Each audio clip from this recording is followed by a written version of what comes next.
Bienvenue sur la chaîne du compte qui compte, je parle compta.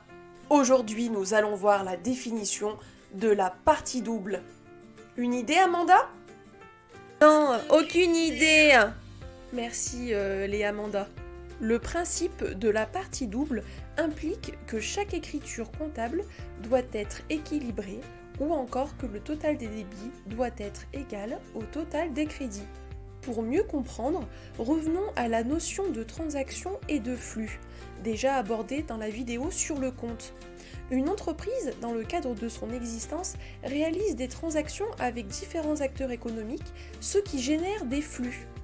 Par exemple, avec l'État, l'entreprise paye des impôts, ce qui génère un flux monétaire, et en contrepartie, elle bénéficie des infrastructures et services publics, ce qui constitue un flux réel de services.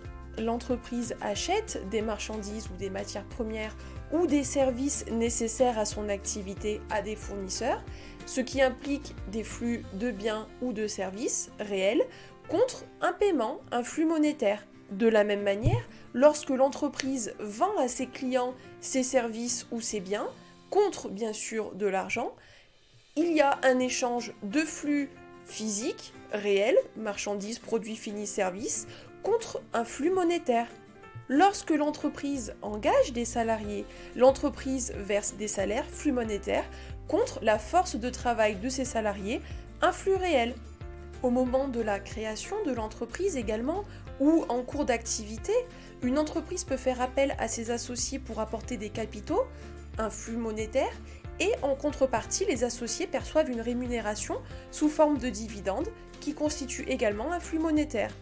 Enfin, pour son activité, lorsque l'entreprise a besoin également de fonds, elle peut faire appel à des établissements de crédit ou banques, et là encore, il y a un échange de flux monétaires, l'emprunt, contre des intérêts, encore une fois un flux monétaire. On en conclut donc que toutes les opérations réalisées par l'entreprise avec une partie prenante, un partenaire, donnent lieu à la naissance d'au moins deux flux. Pour revenir sur cette notion de flux, prenons un exemple.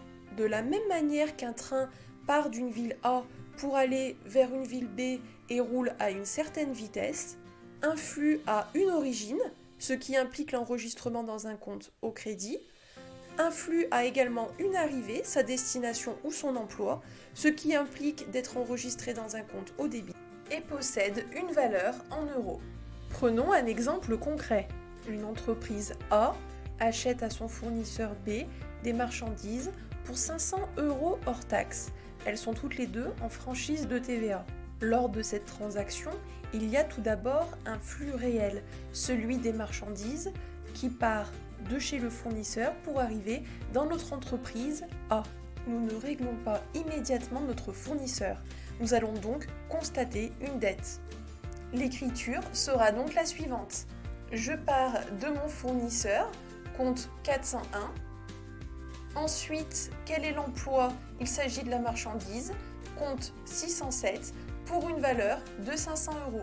Je débite le compte 607 pour 500 € et je crédite le compte 401, la ressource, pour également 500 €.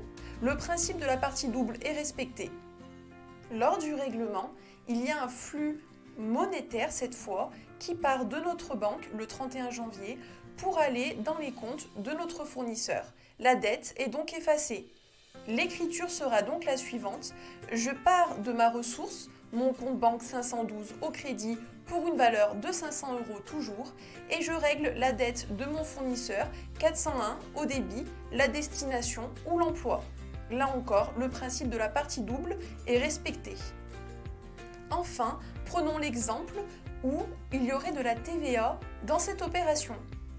Lors de la réception de ma facture et de mes marchandises, je passe l'écriture comptable suivante.